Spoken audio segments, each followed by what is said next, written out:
Hello friends, आज मैं आपके साथ इकोनॉमिक्स का एक और टॉपिक लेके आया हूँ और टॉपिक का नाम है इंडक्टिव मेथड। इसको मेथड ऑफ इंडक्शन भी कहा जाता है। शुरू करने से पहले बता दूं कि चैप्टर का नाम है इकोनॉमिक लॉज और इस चैप्टर के सारे लिंक्स आपको डिस्क्रिप्शन में मिल जाएंगे। चलिए शुरू करते हैं। Due to the limitations of abstract reasoning, economist belonging to the historical school and many other economists have favored the inductive or empirical method। तो आपको याद होगा जो हिस्टोरिकल स्कूल के बंदे थे उन्होंने डिडक्टिव मेथड की काफी बुराइयां की थी, जैसा मैंने पिछली वीडियो में बनाया उसका लिंक भी आपको डिस्क्रिप्शन में मिल जाएगा। तो जो लॉजिकल रीजनिंग है इसमें काफी डिफेक्ट्स पाए गए, इसीलिए जो हिस्टोरिकल स्कूल के जो इकोनॉमिस्ट हैं और बाकी इकोनॉमिस्ट हैं उन्होंने फेवर किया इंडक्टिव मेथड को या एम्पिरिकल मेथड को। The method of induction involves going from particular to general. इसमें क्या है, कोई चीज पर्टिकुलर यूनिट के ऊपर अप्लाई करके बता दी और अगर वो सही रही, सब कुछ सही रही, तो उसको जनरली अप्लाई कर दिया। फॉर एग्जाम्पल मैं आपको छोटा सा एग्जाम्पल देता हूँ, आपको फिर पढ़ना आसान हो जाएगा।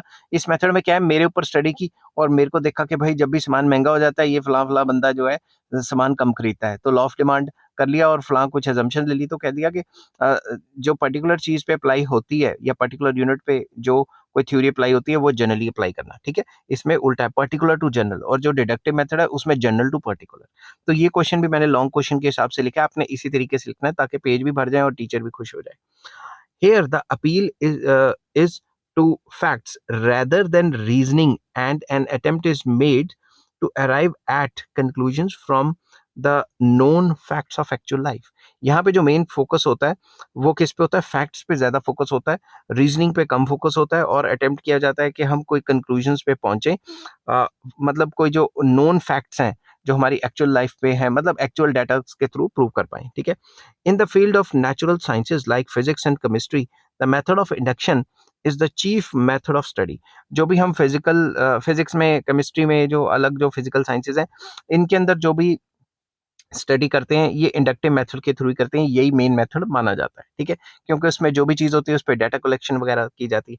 This is due to the fact that these sciences फिर से पढ़ता हूँ। This is due to the fact that in these sciences controlled experimentation is possible. तो आपको पता है फिजिक्स की लैब होगी, केमिस्ट्री की लैब होगी, तो उसमें तो हम कंट्रोल्ड एक्सपेरिमेंटेशन कर सकते हैं, इंडक्टिव मेथड को अच्छे से फॉलो कर सकते हैं।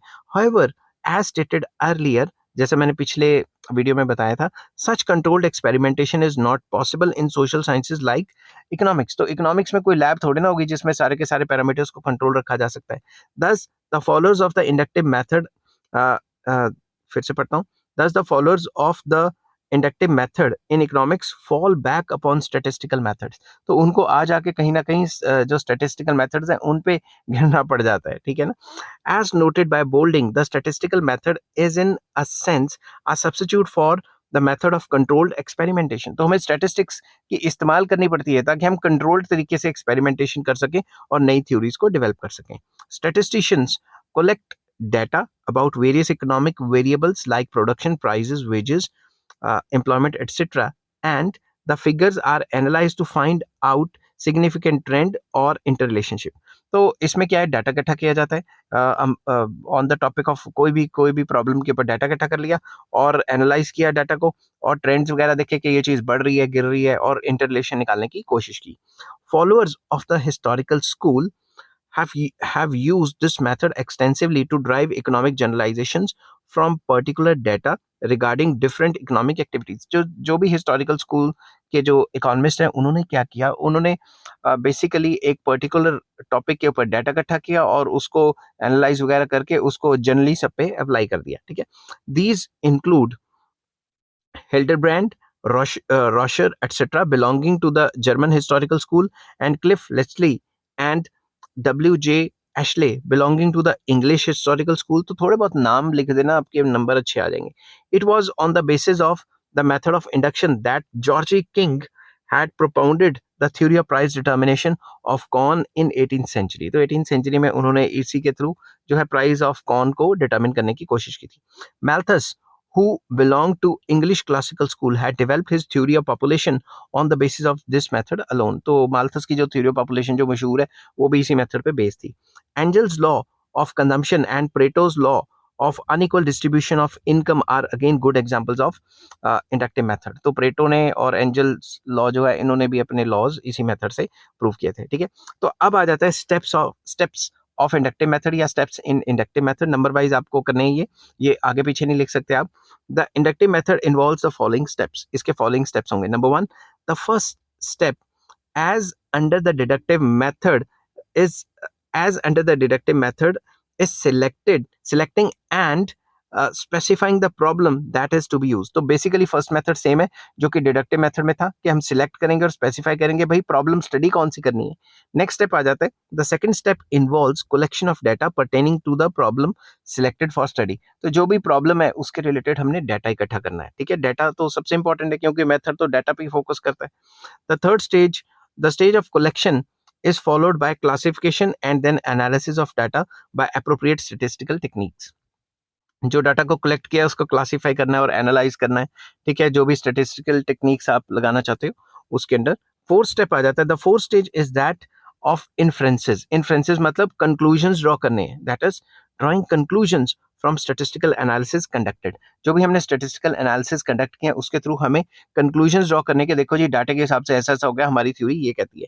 The conclusions are presented in the form of economic generalisations. तो जो भी कंक्लूजन्स होंगे वो इकोनॉमिक जनरलाइजेशंस होंगी कि भाई इस थ्योरी के हिसाब से चलें तो ऐसा ऐसा हो रहा है। With the developments in the field of statistics and with the development in the field of statistics and econometrics, the method of induction has received wide acceptance in economics। जैसे जैसे इकोनोमेट्रिक तरीके और स्टैटिस्टिकल तरीके ज़्यादातर जो हैं वो develop हो रहे हैं, उसमें फिर जो इकोनॉमिक्स है उसकी थ्योरीज को प्रूव करना काफ़ी आसान हो गया। और ज़्यादातर लोग यही मानते हैं, इकोनॉमिस्ट यही मानते हैं कि वो थ्योरीज जो स्टैटिस्टिक्स और इकोनोमेट्रिक्स पे बेस्ड होती हैं उनके थ्रू प्रूव की जाती हैं वही ज़्यादा रियलिस्टिक होती हैं। Governments of all the countries collect a wealth of data and information relating to various facts of economic life, and this information is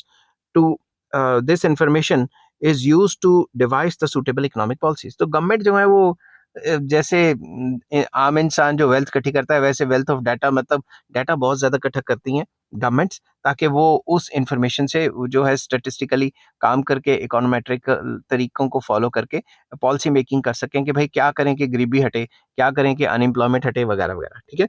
अब आ जाता है इस मेथड की मेरिट्स और फिर कराऊंगा demerits. The main merit of inductive method are as under। तो number 1, verifying the results of deductive method. जो भी डिडक्टिव मेथड से हमने क्या किया था, रीजनिंग के थ्रू प्रूव करने की कोशिश की थी, उसको अगर हमने और ज्यादा ठोस बनाना है तो हम क्या करेंगे, रीजनिंग के साथ साथ उसके ऊपर जो है लॉजिकल काम करने के साथ साथ उसके ऊपर स्टैटिस्टिकल और इकोनोमेट्रिक काम भी करेंगे तो वो ज्यादा अच्छा माना जाएगा। With the help of method of induction, it has become possible to verify the results obtained by using the deductive method। तो जो भी deductive method से हमने रिजल्ट लिए उनको प्रूव करने के लिए ये जो है inductive method लगाया जाता है। The main drawback of inductive method is that at times results obtained by using it are different from reality। तो कई बार ऐसा हो जाता है कि जो डिडक्टिव मेथड को हम इस्तेमाल कर रहे हैं असल जिंदगी में वो अप्लाई नहीं होता, समझ गए बात डिडक्टिव मेथड। तो उसको अच्छे से काम करवाने के लिए हमें इंडक्टिव मेथड का भी सहारा लेना पड़ता है। This drawback does not exist in case of inductive method as results are drawn on the basis of historical facts and figures. तो जो भी रिजल्ट्स निकलते हैं वो फैक्ट्स एंड फिगर पे बेस्ड होते हैं, डाटा पे बेस्ड होते हैं, तो इसका अनरियलिस्टिक आना काफी मुश्किल होता है। नेक्स्ट है reveals the relativity of economic laws. Inductive method reduces the complexity of a given economic system to a manageable, finite number of facts and figures, and then builds up laws and theories for that system। Basically, inductive method में क्या होता है, inductive method में जब भी कोई economic system लिया जाता है वो manageable होता है क्योंकि वो सारा का सारा डाटा के ऊपर बेस्ड होता है।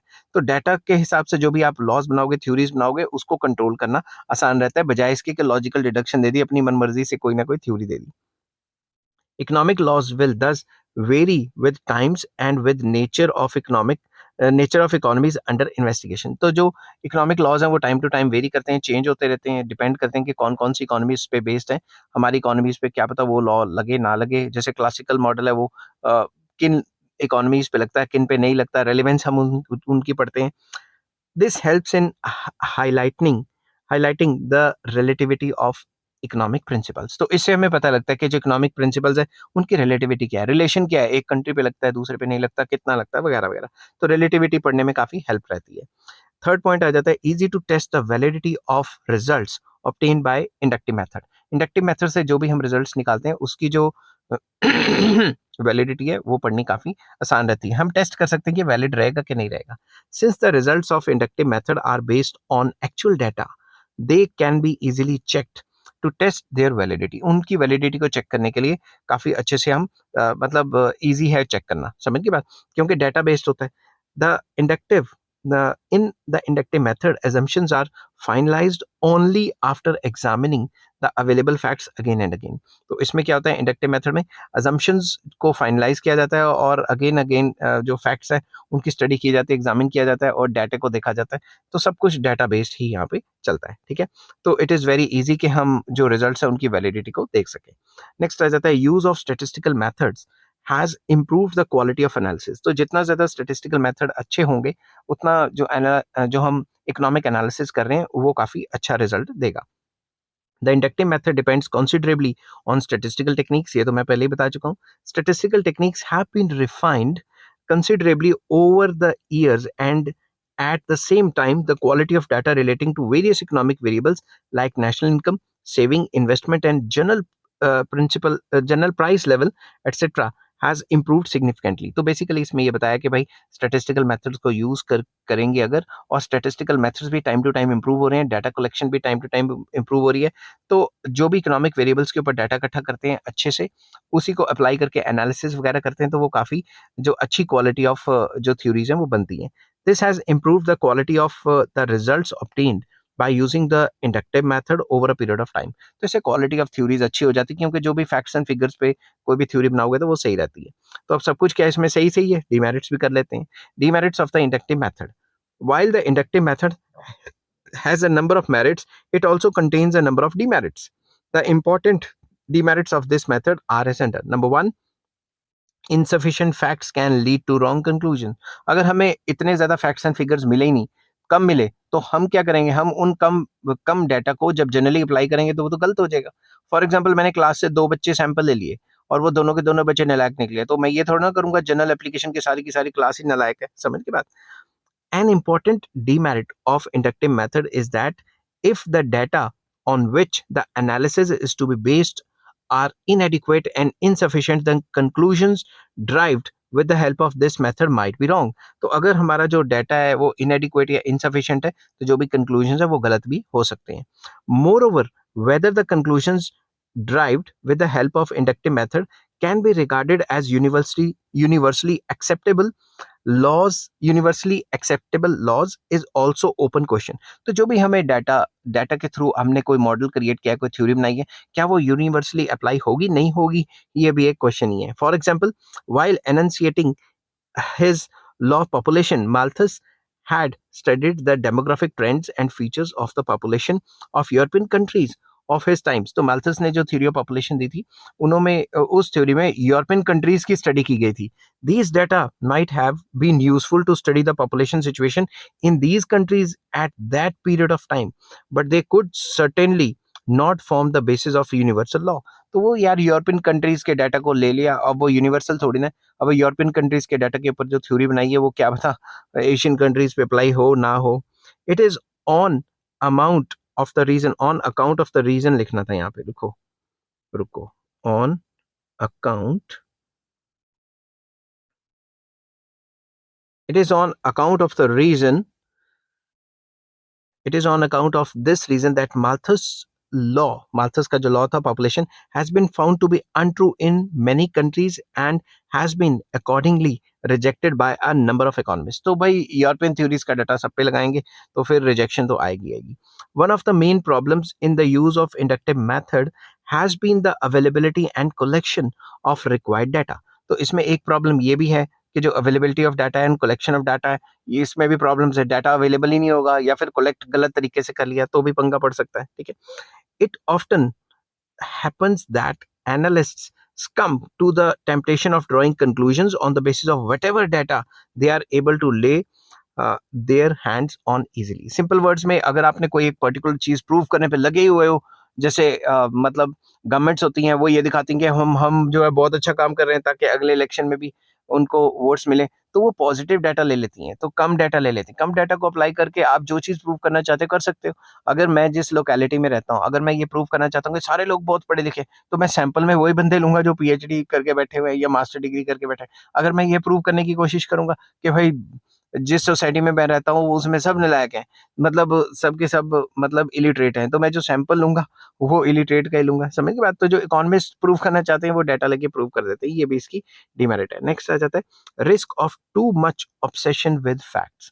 इसमें क्या है, कुछ ज़्यादा ही हमने ऑब्सेशन कर लिया है कि भाई हम फैक्ट्स एंड फिगर्स के हिसाब से चलेंगे और फैक्ट्स एंड फिगर्स को हटा के कुछ सोचेंगे ही नहीं। समझ की बात? Collection of the wide range of data under inductive method carries the risk of too much obsession with facts on the part of analyst. तो अगर एनालिस्ट के पास कुछ ज्यादा ही डाटा हो जाएगा, इतना ज्यादा डाटा हो जाएगा और इररिलेवेंट डाटा भी भर भर के रख लिया, तो उससे फैक्ट्स एंड फिगर्स इतनी ज्यादा हो जाएंगी कि हमें कुछ कंक्लूड करना मुश्किल हो जाएगा.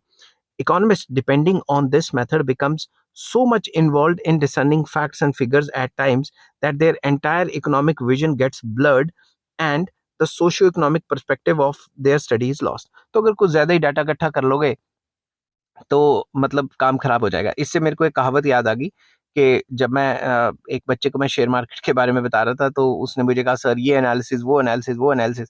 तो मैंने उसे कहा भाई excess analysis leads to paralysis. तो अगर कुछ ज्यादा ही डाटा इकट्ठा कर लिया तो भाई काम ही नहीं कर पाएगा और जो स्टडी का मेन मकसद है वही हट जाएगा. ठीक है, मतलब वही भटक जाएगा रास्ते से. Economist like Rocher, Hildebrand and Nies, belonging to the German historical school, becomes a victim of this tendency. उन्होंने क्या कि कुछ ज्यादा ही डाटा इकट्ठा कर लिया, कुछ ज्यादा ही एनालिसिस कर लिया, ठीक है, और उससे उनके जो रिजल्ट्स है वो इतने अच्छे नहीं आए. They got so much involved in the facts that instead of enunciating economic theories and laws, their studies become a historical review of the economics. तो बेसिकली वो करना कुछ और चाहते थे और वो रिव्यू ऑफ इकोनॉमिक्स की तरफ चले गए. तो कुछ ज्यादा ही अगर डाटा पे बेस्ड हो जाओगे तो इरेलेवेंट डाटा भी काफी ज्यादा होता है, तो उसके हिसाब से फिर क्या कर पाओगे, कुछ नहीं कर पाओगे. ठीक है, थर्ड पॉइंट इसमें आ जाता है adequate precautions required in using the statistical methods. आपने statistical methods यूज तो कर लिए मगर आपको precautions नहीं ली या फिर कुछ ज्यादा ही उस मेथड को फॉलो कर लिया तो भी गलत हो जाता है. Collection, presentation and analysis of data can be undertaken only by people well versed with the statistical techniques. ये काम उन्हीं को करना चाहिए जो अपने काम में एक्सपर्ट होंगे. कलेक्शन ऑफ डाटा भी, प्रेजेंटेशन एंड एनालिसिस. अगर हमने ऐसे लोगों ने थ्योरियां बनानी शुरू कर दी जिनको थ्योरेटिकल तो सब कुछ आता है मगर प्रैक्टिकली स्टैट्स नहीं आती, तो वो काम खराब हो जाएगा. ठीक है, the fact of the matter is that the economic structure has become so complex over a period of time that it is virtually impossible for the economic analyst to separate chef from the grains. ये भी एक कहावत है कि भाई जो गंदम है और वो जो क्या कहते हैं उसका छिलका है उसको अलग करना काफी ज्यादा मुश्किल हो जाता है, क्योंकि आजकल इतना ज्यादा कॉम्प्लेक्सिटी आ गई है कि इकोनॉमिक्स को हम मैथमेटिकल और स्टैटिस्टिकल टेक्निक से अलग करके नहीं देख सकते. दस identification and separation of data required for purposes of economic analysis from the wealth of statistics available to the economic analyst is very difficult task. तो बेसिकली हर एक इकोनॉमिस्ट के लिए डिफिकल्ट टास्क है कि वो इतना ज्यादा डाटा इकट्ठा करे, उसको एनालाइज करे वगैरह वगैरह. Not only this, it is often alleged that statistics can be used to prove anything. तो हम डाटा इस हिसाब से इकट्ठा कर लेते हैं कि हमने जो प्रूव करना है वो कर लेते हैं. मैंने आपको पहले भी एग्जांपल दी थी. अगर मैं ये दिखाना चाहता हूँ कि हमारे कंट्री में बहुत अच्छा हो रहा है, बहुत अच्छा हो रहा है, तो मैं डाटा ही सैंपल ही वो लूंगा जो बहुत अमीर लोग हैं. और अगर मैं ये दिखाना चाहता हूँ कि बहुत खराब हो रहा है तो मैं सैंपल ही वो लूंगा जो खराब है. समझ की बात? तो जो प्रूव करना चाहते हो वो कर देते हो. नेक्स्ट आ जाता है inductive method is incomplete in itself. कैसे? Abandoning the deductive method altogether and depending solely on the inductive method to formulate the economic theories is totally inadequate. अगर हम डिडक्टिव मेथड को जो लॉजिक बेस्ड मेथड है उसको हम भाई दरकिनार कर दें, उसको हम इग्नोर कर दें और सिर्फ इंडक्टिव मेथड पे बेस्ड हो जाए, ये ऐसा भी अच्छा नहीं है. दोनों मेथड को मिक्स करके थ्योरीज बनानी चाहिए. This is due to the reason that inductive method can be used only for description of facts. Inductive method में तो जो statistical तरीके से हम facts को describe करेंगे. Analyzing and interpreting them requires a keen analytical mind and a certain perspective and vision regarding the future. तो उसके बारे में हमें डाटा को एनालाइज करना है, जो इन्फ्रेंसेस वगैरह निकालनी है, उसके लिए तो हमें एनालिटिकल माइंड चाहिए ना. दस inductive method is incomplete in itself, क्योंकि कल्ला डाटा को लेके हम चलेंगे तो वो सही नहीं रहेगा. उस डाटा का आगे जो है हम अपना माइंड लगा के उसकी एप्लीकेशन देखेंगे क्या क्या होगा, उसमें फिर डिडक्टिव मेथड की भी हेल्प लेनी पड़ सकती है। आई होप ये वीडियो आपको पसंद आई होगी। अगर पसंद आती है तो please like, share and subscribe. इस चैप्टर के सारे लिंक्स आपको डिस्क्रिप्शन में मिल जाएंगे और नेक्स्ट टॉपिक मैं कराऊंगा इकोनॉमिक मॉडल्स क्या होते हैं। ठीक है, till then take care, bye bye.